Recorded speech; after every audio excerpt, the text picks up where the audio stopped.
We are going to be reading The Secret Garden by Frances Hodgson Burnett. This story is about a girl who grew up in India and is sent to live at her uncle's in England. It is at his mansion that she finds a hidden door which leads to a secret garden and an unexpected friendship. Chapter 1. There is no one left.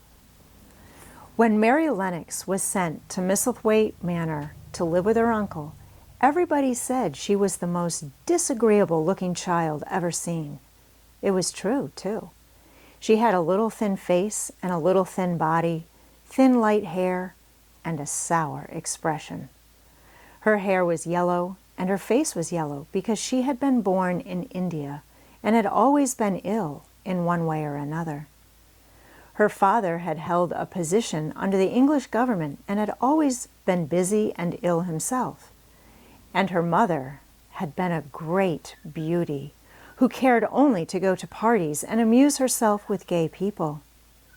She had not wanted a little girl at all, and when Mary was born, she handed her over to the care of an ayah, who was made to understand that if she wished to please the Mem Sahib, she must keep the child out of sight as much as possible. So when she was a sickly, fretful, ugly little baby, she was kept out of the way. And when she became a sickly, fretful, toddling thing, she was kept out of the way also. She never remembered seeing familiarly anything but the dark faces of her ayah and the other native servants. And as they always obeyed her and gave her her own way in everything, because the Mem Sahib would be angry if she was disturbed by her crying. By the time she was 6 years old, she was as tyrannical and selfish a little pig as ever lived.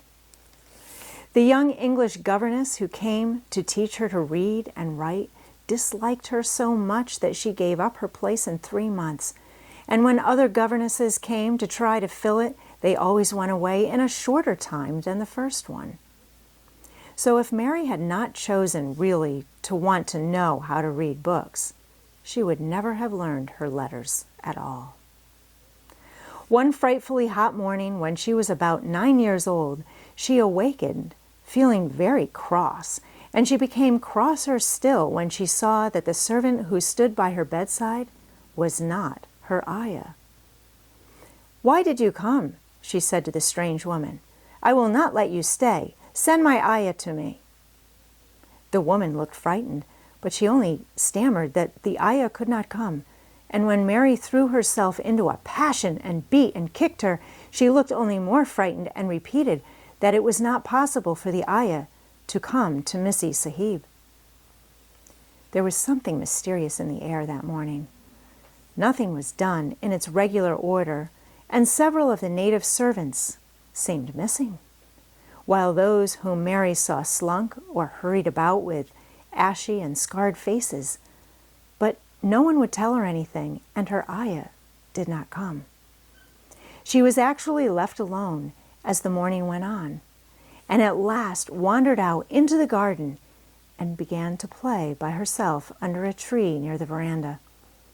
She pretended that she was making a flower bed, and she stuck big scarlet hibiscus blossoms into little heaps of earth, all the time growing more and more angry and muttering to herself the things she would say and the names she would call Sadie when she returned. "Pig, pig, daughter of pigs," she said, because to call a native a pig is the worst insult of all. She was grinding her teeth and saying this over and over again when she heard her mother come out on the veranda with someone. She was with a fair young man, and they stood talking together in low, strange voices. Mary knew the fair young man who looked like a boy. She had heard that he was a very young officer who had just come from England. The child stared at him, but she stared most at her mother. She always did this when she had a chance to see her, because the Mem Sahib, Mary used to call her that oftener than anything else, was such a tall, slim, pretty person and wore such lovely clothes. Her hair was like curly silk, and she had a delicate little nose which seemed to be disdaining things, and she had large, laughing eyes. All her clothes were thin and floating, and Mary said they were full of lace. They looked fuller of lace than ever this morning, but her eyes were not laughing at all. They were large and scared, and lifted imploringly to the fair boy officer's face. "Is it so very bad?" "Oh, is it?" Mary heard her say. "Awfully," the young man answered in a trembling voice. "Awfully, Mrs. Lennox. You ought to have gone to the hills 2 weeks ago." The Memsahib wrung her hands. "Oh, I know I ought," she cried. "I only stayed to go to that silly dinner party. What a fool I was!" At that very moment, such a loud sound of wailing broke out from the servants' quarters that she clutched the young man's arm, and Mary stood shivering from head to foot. The wailing grew wilder and wilder. "What is it? What is it?" Mrs. Lennox gasped. "Someone has died," answered the boy officer. "You did not say it had broken out among your servants." "I did not know," the Memsahib cried. "Come with me, come with me," and she turned and ran into the house. After that, appalling things happened, and the mysteriousness of the morning was explained to Mary. The cholera had broken out in its most fatal form, and people were dying like flies. The ayah had been taken ill in the night, and it was because she had just died that the servants had wailed in the huts. Before the next day, 3 other servants were dead, and others had run away in terror. There was panic on every side, and dying people in all the bungalows. During the confusion and bewilderment of the second day, Mary hid herself in the nursery and was forgotten by everyone. Nobody thought of her, nobody wanted her, and strange things happened of which she knew nothing. Mary alternately cried and slept through the hours. She only knew that people were ill and that she heard mysterious and frightening sounds. Once she crept into the dining room and found it empty, though a partly finished meal was on the table and chairs and plates looked as if they had been hastily pushed back when the diners rose suddenly for some reason.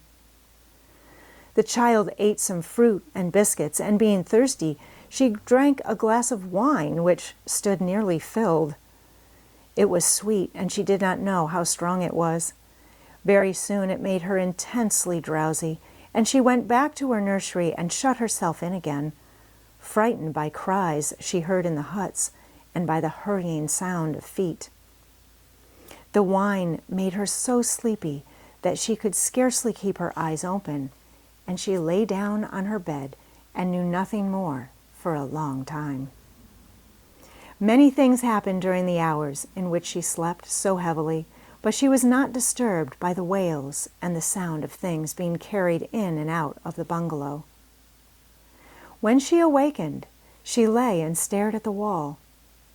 The house was perfectly still.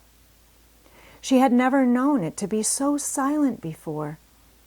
She heard neither voices nor footsteps, and wondered if everybody had got well of the cholera and all the trouble was over. She wondered also who would take care of her now that her ayah was dead. There would be a new ayah, and perhaps she would know some new stories. Mary had been rather tired of the old ones. She did not cry because her nurse had died. She was not an affectionate child and had never cared much for anyone. The noise and hurrying about and wailing over the cholera had frightened her, and she had been angry because no one seemed to remember that she was alive. Everyone was too panic-stricken to think of a little girl no one was fond of. When people had the cholera, it seemed that they remembered nothing but themselves. But if everyone had got well again, surely someone would remember and come to look for her. But no one came, and as she lay waiting, the house seemed to grow more and more silent. She heard something rustling on the matting, and when she looked down, she saw a little snake gliding along and watching her with eyes like jewels. She was not frightened, because he was a harmless little thing who would not hurt her, and he seemed in a hurry to get out of the room. He slipped under the door as she watched him. "How queer and quiet it is," she said. "It sounds as if there was no one in the bungalow but me and the snake." Almost the next minute she heard footsteps in the compound and then on the veranda. They were men's footsteps, and the men entered the bungalow and talked in low voices. No one went to meet or speak to them, and they seemed to open doors and look into rooms. "What desolation!" she heard one voice say. "That pretty, pretty woman! I suppose the child, too. I heard there was a child, though no one ever saw her." Mary was standing in the middle of the nursery when they opened the door a few minutes later. She looked an ugly, cross little thing and was frowning because she was beginning to be hungry and feel disgracefully neglected. The first man who came in was a large officer she had once seen talking to her father. He looked tired and troubled, but when he saw her he was so startled that he almost jumped back. "Barney!" he cried out. "There is a child here, a child alone, in a place like this. Mercy on us! Who is she?" I am Mary Lennox," the little girl said, drawing herself up stiffly. She thought the man was very rude to call her father's bungalow a place like this. "I fell asleep when everyone had the cholera, and I have only just wakened up. Why does nobody come?" "It is the child no one ever saw," exclaimed the man, turning to his companions. "She has actually been forgotten." "Why was I forgotten?" Mary said, stamping her foot. "Why does nobody come?"